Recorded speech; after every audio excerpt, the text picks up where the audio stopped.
2003 সাল পশ্চিমবঙ্গ ঝাড়খণ্ড সীমান্তের কাছে একটা গ্রাম। নামটা ম্যাপে থাকলেও লোকজন তাকে বলে রক্তপল্লী। কারণ এই গ্রামে রাতে কেউ বাইরে থাকে না, আর যারা থেকেছে তাদের অনেকেই আর মানুষ ছিল না। 17 নভেম্বর ভোরে মাঠে কাজ করতে গিয়ে এক চাষি দেখে পুকুর পাড়ে একটা মেয়ে পড়ে আছে, মৃত। কিন্তু অদ্ভুত ব্যাপার, শরীরে কোনো আঘাত নেই, কাপড় ঠিকঠাক, কিন্তু গলায় দুটো ছোট ছিদ্র, আর শরীর থেকে এক ফোঁটাও রক্ত নেই। ডাক্তার রিপোর্টে লেখা ছিল cause of death complete blood drainage, scientifically unexplained.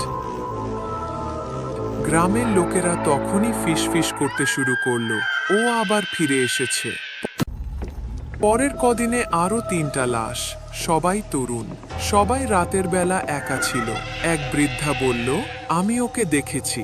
সে বলল, রাতে বাঁশবনের পাশে একটা লম্বা মানুষ দাঁড়িয়েছিল, কালো কোট, সাদা মুখ, আর চোখ দুটো নীল না, জ্বলজ্বল করা নীল।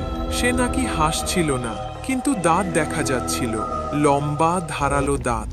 গ্রামের মন্দিরের পেছনে ছিল এক পুরনো কবরস্থান। সেটা খুঁড়ে দেখা গেল একটা কবরের ভেতরে লাশটা উল্টো হয়ে শুয়ে আছে, আর বুকের ওপর পাথর চাপা। পাশে লেখা ছিল 1891 এই মানুষটা মরেনি, ওকে আটকে রাখা হয়েছে। পুলিশ এটাকে কুসংস্কার বলে এড়িয়ে গেল, ভুল করেছিল। 24 নভেম্বর গ্রামের স্কুলে আশ্রয় নিয়েছিল প্রায় সবাই। হঠাৎ বিদ্যুৎ চলে গেল। ঠিক তখনই একটা বাচ্চা চিৎকার করে উঠল, ও জানলার বাইরে। সবাই তাকিয়ে দেখল, স্কুলের জানালায় একটা মুখ, চোখ দুটো নীল আগুনের মতো।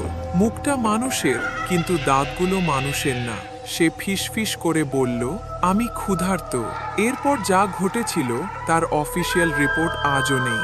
শুধু এটুকু জানা যায়, সেদিন রাতে 7 জন নিখোঁজ আর একজন বেঁচে যায়।